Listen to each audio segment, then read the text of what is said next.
Kung pagod ka na sa paulit-ulit na pag-restrict ng Facebook ad accounts mo o kung nagpapatakbo ka ng TikTok ads pero nauubos ang budget mo na walang kahit isang benta, kailangan mong tumigil ngayon. Sa TikTok Ads Manager tutorial na ito, ipapakita ko sa iyo kung paano mag-set up ng winning campaign mula sa simula gamit ang pinakabagong AI automation. Didiretso tayo sa dashboard na may tatlong pangunahing hakbang. Una, gagawa tayo ng maayos na TikTok Business Center para protektado ka sa biglaang ban. Pangalawa, ikokonekta natin ang TikTok Pixel na may advanced matching para matuto ang algorithm kung sino ang totoong bumibili. Panghuli, ilalunsad natin ang iyong unang winning campaign gamit ang bagong Smart Plus Automation Framework. Sa dulo ng video na ito, magkakaroon ka ng gumaganang sistema para sa tuloy-tuloy na traffic at benta. Magsimula tayo sa pagpunta sa TikTok Business Center. Ito ang iyong central na command hub para pamahalaan ang lahat ng iyong advertising assets, pixels, at billing profiles. Ito ang iyong central na command hub. Gumawa ng business profile dito at siguraduhin kumpletuhin agad ang business verification gamit ang iyong opisyal na dokumento para maiwasan ang anumang abala sa hinaharap. Kapag aktibo na ang iyong TikTok Business Center, kailangan nating gumawa ng actual na ad account dito. Ngayon, ito na ang bahagi kung saan karamihan sa mga baguhan ay gumagawa ng malaking pagkakamali. Agad nilang ikinokonekta ang personal nilang credit card at ginagastos ang kanilang pinaghirapang pera para subukan ang iba't ibang audience at video. Mahal ang pag-test at ang gawin ito gamit ang sarili mong pera ay malaking pasanin para sa sinumang bagong marketer. Ayaw kong dalhin mo ang hindi kinakailangang financial na presyo na iyon. Kaya naman mayroon akong napaka-espesyal na pagkakataon para sa iyo ngayon. I-unlock ang growth sa TikTok ads gamit ang limitadong alok na ito. I-supercharge ang iyong mga ads. Makakakuha ka ng hanggang $6,000 sa ad credits sa pamamagitan ng kanilang matching program. Ito ay isang earned credit. Ibig sabihin kapag nag-spend ka ng $220, makakakuha ka ng karagdagang $220 sa ad credits para palakasin ang iyong mga unang TikTok ads at mapabilis ang mga benta. Kapag nagawa mo na ang iyong account gamit ang link na nasa pinakaunang linya ng description sa ibaba, automatikong ia-apply ang credit offer na ito sa iyong account. I-click mo lang ang link na yon, kumpletuhin ang mabilis na proseso ng registration, tapos bumalik ka agad dito sa video para ituloy nating i-set up ang iyong campaign. Sa paggamit ng mga credits na ito, makakakuha ka ng mahahalagang data at masusubukan ang iba't ibang creatives nang hindi mauubos ang iyong puhunan. Binibigyan ka nito ng pagkakataon na malaman kung anong mensahe ang pinaka-epektibo sa iyong target market. Kaya i-pause muna ang video, i-click ang link sa description, kunin ang iyong credits, at magpatuloy na tayo sa susunod na mahalagang bahagi. Ngayong naka-fund na ang iyong account at handa na, kailangan nating mag-set up ng maaasahang tracking system. Kung laktawan mo ang hakbang na ito, magiging bulag ang advertising algorithm.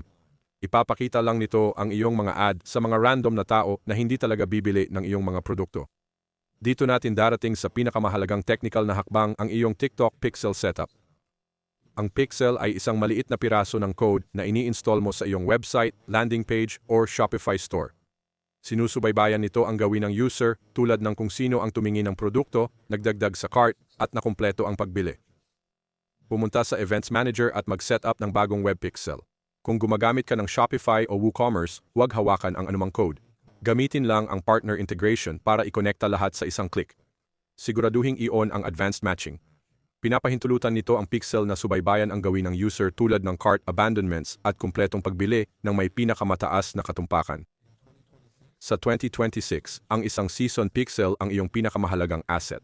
Pinapayagan kang gumawa ng custom audiences para ma-retarget ang warm traffic at makapag-build ng high-converting lookalike audiences batay sa tunay na gawi sa pagbili na nagbibigay sa machine learning algorithm ng eksaktong mapa para mahanap ang iyong mga ideal na buyer. Ngayong handa na ang ating tracking foundation, oras na para buuin ang iyong winning campaign. Pumunta sa campaign tab tapos i-click ang create button.